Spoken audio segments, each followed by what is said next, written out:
नमस्कार, मैं यशपाल हंस करनाल से। आशा है आप प्रसन्न होंगे। ईश्वर की कृपा आप पर बनी होगी। माँ सरस्वती आप पर प्रसन्न होगी, आप खुश होंगे, प्रसन्न होंगे। आज बुधवार, मेरी माता सरस्वती का दिन, बुद्ध की देवी है, बुधवार इसी का दिन है। आज के दिन पर हमें बहुत आशाएं होती हैं कि आज हमसे कोई अच्छा हो जाए, अच्छे लोग मिलने के लिए आएँ, अच्छे ही कर्म हों, अच्छी ही बातें हों, किसी की निंदा चुगली ना हो। सबसे पहले मैं आज आपको एक बात सुनाकर उपचार बता रहा हूँ कि जब कोकिला वन के अंदर शनिदेव भगवान कृष्ण से विशेष तौर पर वहाँ मिलने के लिए गए थे कि महाराज मेरा दुख भरा वृतांत तो सुनिए। लोग मेरे को अपमानित करते हैं, मैं विकलांग भी हूँ, मुझे लोग कर्म फल दाता कहते हैं। कर्म फल का जो पद है मुझे ईश्वर ने दिया है, मैं करूँ तो क्या करूँ। तो उन्होंने पूछा था कि आप लोगों को तंग क्यों करते हैं। तो उसने कहा था, महाराज मैं तंग बिल्कुल नहीं करता, लोग तंग अपने आप को खुद कर रहे हैं। घरों में झगड़े, संतानों के साथ अनबन, आसपास का वातावरण शुद्ध नहीं, ये मैं थोड़ी करता हूं, ये खुद ही करते हैं लोग। किसी से बात करके कोई देख ले, हाँ मैं भी देख लूँ, आप भी देख लो, 10 लोगों की बुराइयां शुरू हो जाएंगी। और ये बुराइयां अंतरिक्ष में, जब हम बोलते हैं तो वो बातें अंतरिक्ष में फैलती हैं। कैसे भला? जब हम यज्ञ करते हैं, हवन करते हैं, तो हमारे मंत्र अग्नि के माध्यम से अंतरिक्ष में जा रहे होते हैं और हमें लग रहा होता है कि हमारी ईश्वर के साथ वार्ता हो रही है, वेरी हमारी सुन रहा है। यहाँ मैं आपको शनि के उपचारों से शुरू करता हूँ, कहीं फिर आप नाराज ना हो जाओ कि उपचार नहीं बताए। अगर किसी का माथा अचानक काला होना शुरू हो जाए माथे पर, मैं ये भी कह दूँ चेहरे पर भी आप लगा सकते हैं कि चेहरा भी इसके अधीन ही आता है, कि अगर आपका अचानक माथे पर हो जाए और चेहरे पर तेजहीनता आने लग जाए तो आप कहीं ना कहीं शनि से प्रभावित हो गए हैं।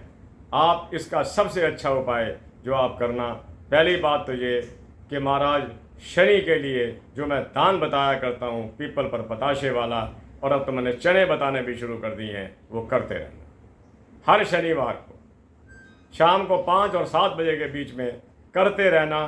दूसरी बात, शनि की एक और चीज़ भी है, वो है बेसन। सिंपल सी चीज़, घरों में बेसन होता है, आप चेहरे पर बेसन को गीला करके लगाइए। थोड़े दिनों के बाद आप महसूस करेंगे कि वो जो काले दाग हैं जाने शुरू हो गए, क्योंकि बेसन का भी रिलेशन सीधा इन अनाजों के साथ। ये आप कर सकते हैं। किसी डॉक्टर से परामर्श करना हो तो आप कर भी लेना, किसी देसी डॉक्टर से, वैद्य से परामर्श भी कर लेना। आगे वो क्या कह रहे हैं कि मैं बता रहा हूँ आपको उपचार के। जिस आसन पर बैठकर आप आराधना और उपासना करते हैं, हनुमान चालीसा का जाप करते हैं, बजरंग बाण का करते हैं, किसी और का करते हैं, या तो वो काले रंग का होना चाहिए, या वो ग्रे कलर का होना चाहिए, या ब्राउन कलर का होना चाहिए। पीले रंग को मत इस्तेमाल करना, क्योंकि वो बृहस्पति के अधीन आता है, उस पर मत बैठना। तीसरी बात ये, मैं अक्सर कहा करता हूँ कि आप नारियल का दान करते रहा करो। इसमें 3 चीज़ें आती हैं। अक्सर कहा करता हूँ, अब तो आपको याद भी हो गया होगा। अक्सर कहा करता हूँ कि नारियल में पानी है, चंद्रमा का जो अंदर नारियल है वो उसका तेल निकलता है, शनि का है, बाहर जो जटाएं हैं वो मंगल के अधीन आती हैं। इसका दान नदी में कीजिएगा, 1 महीने में 1 बार। मैं अक्सर कहा करता हूँ ना कि मेरे जो उपचार हैं वो महंगे नहीं हो सकते, क्योंकि उपचार महंगे हैं ही नहीं, हमने महंगे कर रखे हैं। और जैसे मैंने बताया था ना कि किसी ने कहा था शनि के 2 नीलम ले लेना, एक नदी में प्रवाह कर देना और एक अपनी जेब में रख लेना। पता नहीं कितने का आता है, मैं तो कभी कल्पना भी नहीं कर सकता कि मैं किसी को ये कहूँगा कि आप ऐसा करना। और मैं आपको बताता हूँ, मैं उन संतानों को, उन बच्चों को रिक्वेस्ट करता हूँ कि अगर हमारे माता पिता, अब आप देखिएगा, मैं जितनी भी उम्र का हो गया, छोटा नहीं हूँ, मेरे माता पिता को संसार से गए हुए आज 40-40, 50-50 वर्ष हो गए, चले गए वो। और अगर उनके जीते जी भी मैंने उनकी बद्दुआएं ले ली होती तो आज वो मुझे कुरेद रही होती। थोड़ा अरसा वो रहे में, यानी कि मेरे पिताजी का निधन तो उस समय हो गया जब मात्र 23-24 वर्ष का था। माता जी मेरे साथ रहे, मैं ऐसा कभी नहीं कहूँगा, मैं माता जी के साथ रहा। ये सारा कुछ उन्हीं का निर्माण है। उन्होंने ही बनवा कर दिया मेरे को कि मेरा बेटा यहाँ रहेगा। कई वर्ष तक वो रहे मेरे साथ और उनके नित्य आशीर्वाद मुझे मिलते रहे। मैं आपको एक बात सुनाता हूँ, कहानी सुन लेना। आगे मैं उपचार बता रहा हूँ, उपचारों की लिस्ट मैंने पूरी खोल ली है आपके लिए।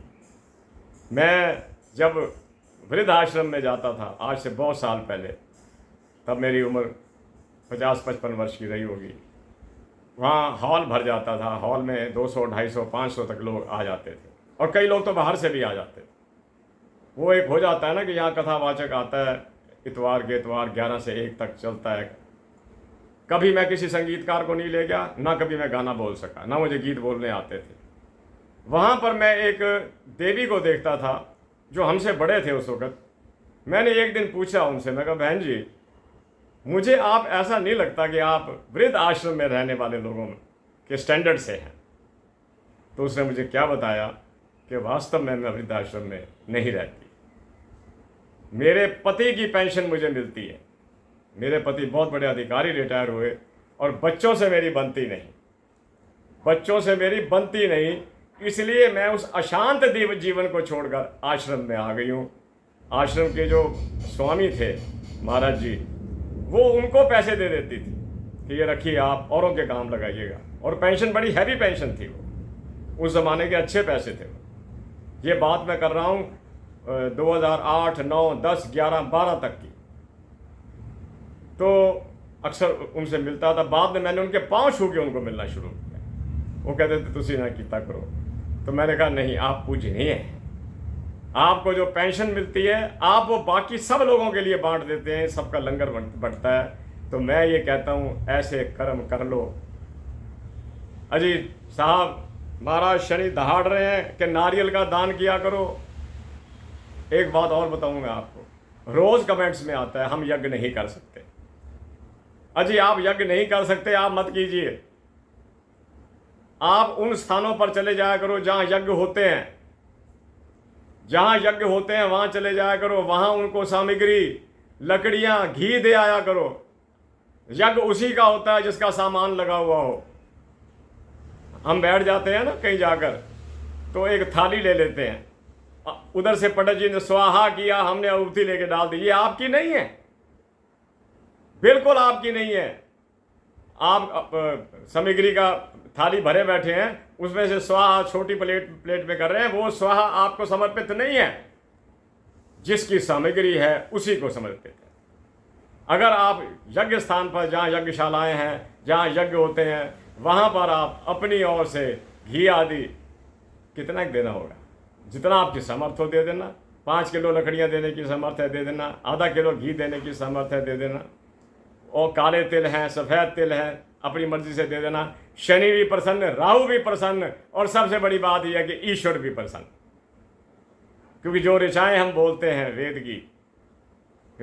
की ऋचाएँ बोलते हैं, वो अग्नि में से होती हुई ऊपर चली जाती है, अंतरिक्ष के अंदर फैल जाती हैं, ब्रह्मांड के अंदर। ब्रह्मांड के अंदर आपका कहा हुआ वाक्य फैलता है ब्रह्मांड के अंदर, और ब्रह्मांड ईश्वर का है, और ईश्वर उनको सुनता है और आपकी सद इच्छाओं को पूर्ण करता है। मैं आपके बता रहा था आपको कि यज्ञ के अंदर आप सामान देना शुरू कीजिए। काले तिल का यज्ञ आप खुद भी कर सकते हैं, उसमें आप सफ़ेद तिल भी मिला सकते हैं, उसमें आप सामग्री भी मिला सकते हैं, आपको लाभ होगा। आओ कल्याण मार्ग पर चलते हैं, अपना तो कल्याण कर सकते हैं। क्या है, आदमी खड़े खड़े किसी रेस्टोरेंट के बाहर पता नहीं कितने का सामान खा जाता है। अगर हमने 50 रुपये 40 रुपये रोज़ यज्ञ के सामान पर किसी को दे दिए, यज्ञ करने वाले लोग हैं, कई स्थान ऐसे हैं, कई ऐसे मतावलंबी भी हैं जो यज्ञ करते हैं, दे दिया, आप ही का यज्ञ हो गया। ये करते रहिएगा, ठीक है, अपने से नहीं होता कई बार। अजी मुझे भी यज्ञ की लकड़ियां जलाने के लिए कई महीने तक उसका अभ्यास करना पड़ा। अब तो आदत हो गई ना। तो मैं आपको बता रहा था, ये शनि का सर्वोत्कृष्ट उपाय है और ईश्वर के साथ स्पष्ट साक्षात्कार करने का सबसे बड़ा उपाय है। ईश्वर से मिलिएगा।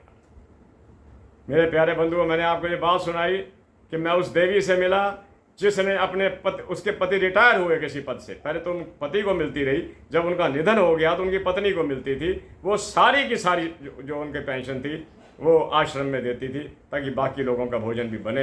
हैवी पेंशन थी। और मैं जब उनको देखता था, मिलता था, तो पता लगता था कि किसी कुलीन परिवार से संबंधित है। लेकिन उसने कहा मैं वहाँ नहीं रहूँगी जहाँ झगड़े होते हैं, चाहे वो झगड़ा पुत्र से होता हो या किसी से होता हो। आश्रम में आना स्वीकार किया ताकि मेरा मन शांत रहे। जब मैं दुनिया से जाऊं तो मैं मोक्ष को प्राप्त करूं या अच्छी योनि को प्राप्त करूं। मेरे प्यारे बंधुओं, मैं आपको बताना चाहता हूं कि अक्सर ऐसा होता है, मैंने कल भी बताया था कि जब शनि में राहु का अंतर आ जाए या राहु में शनि का अंतर आ जाए तो कारोबार करने वालों का ओवरनाइट कारोबार डाउन हो जाता है। ये मैं इसका भुक्तभोगी हूँ। मैं कोई बात ऐसे नहीं कर देता जब तक कि मैंने उसको निपटा ना हो, भुगता ना हो।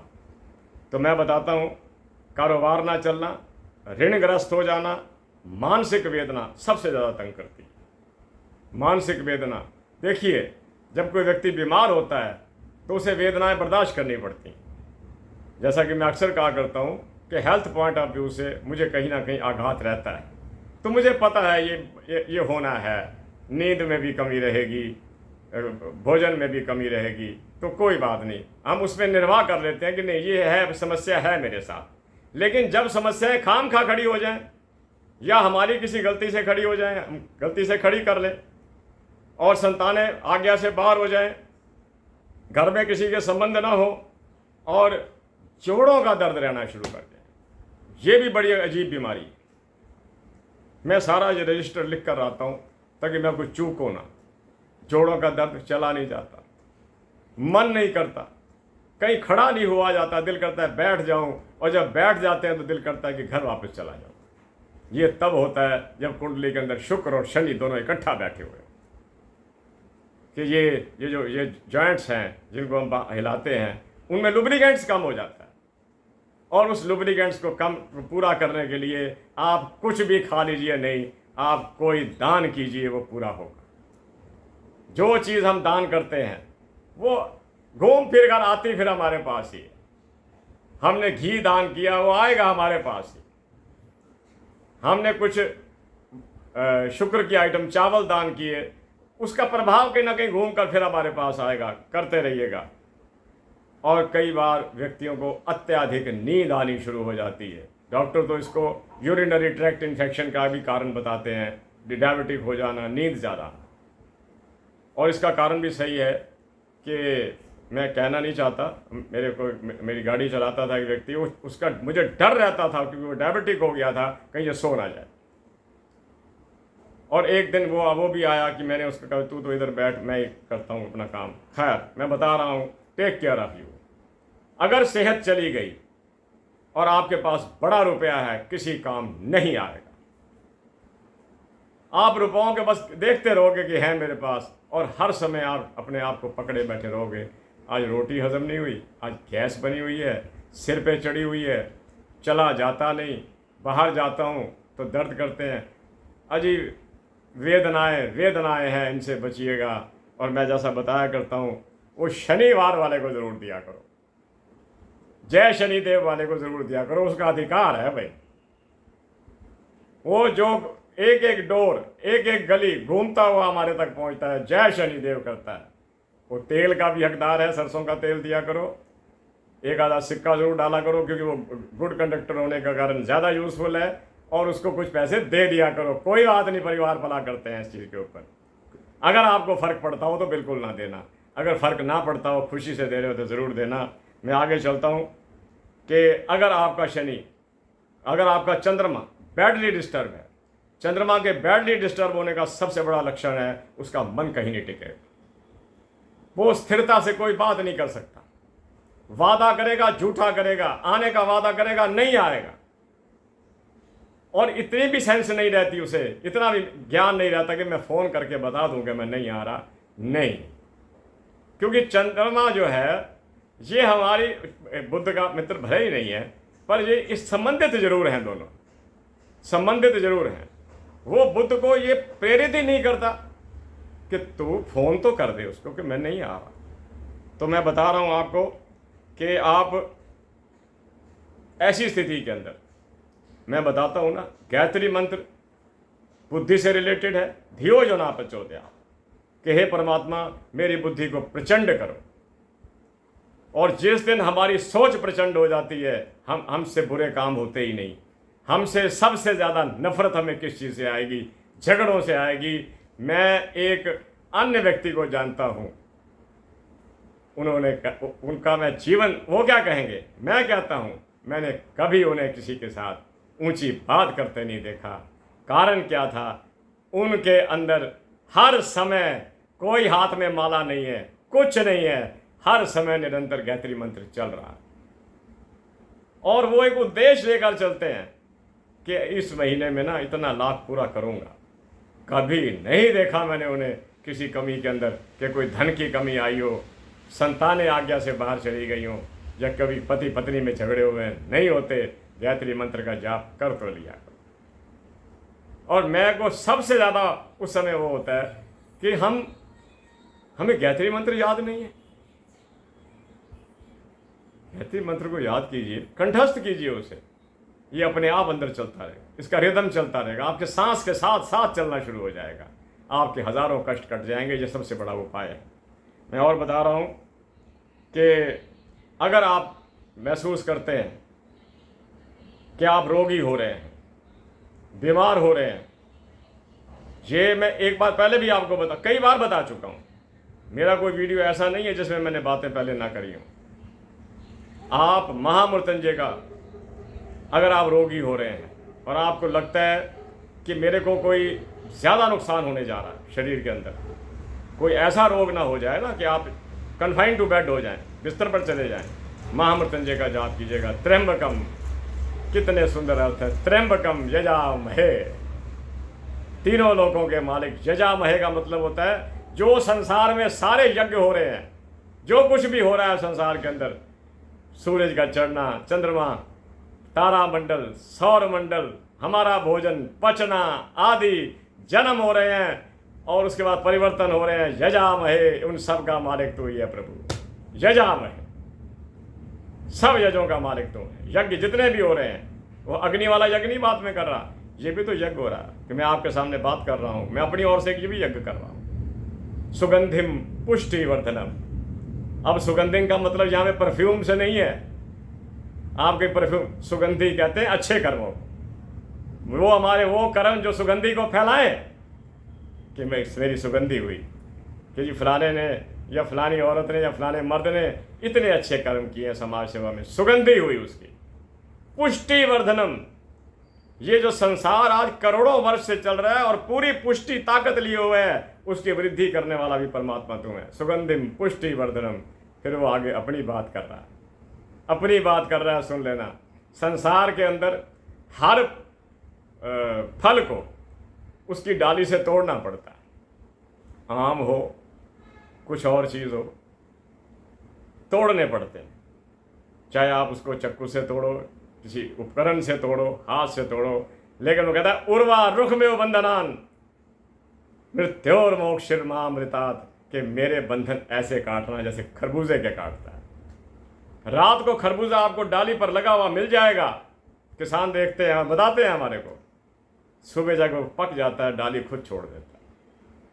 वो कहता है परमात्मा जब मेरा समय आए जाने का तो मुझे बिस्तर पर ना डालना, उर्वा रुख में बंधना, मेरे बंधन ऐसे ही काट देना, मैं चुपचाप चला जाऊं दुनिया से, मैं किसी को कष्ट ना दूं, ना किसी की सेवा लूं। मेरे प्यारे बंधुओं, मैं आपसे बहुत कुछ बातें करने के मन में होता हूं और बार बार कह रहा हूं, यज्ञ नहीं कर सकते कोई बात नहीं, जहां यज्ञ होते हैं वहां अपना थोड़ा बहुत कंट्रीब्यूशन दिया करो, यज्ञ आपका हो जाएगा। यज्ञ उसी का होता है जिसका धन लगा होता है। आगे चलता हूँ, अगर कोई याद आया तो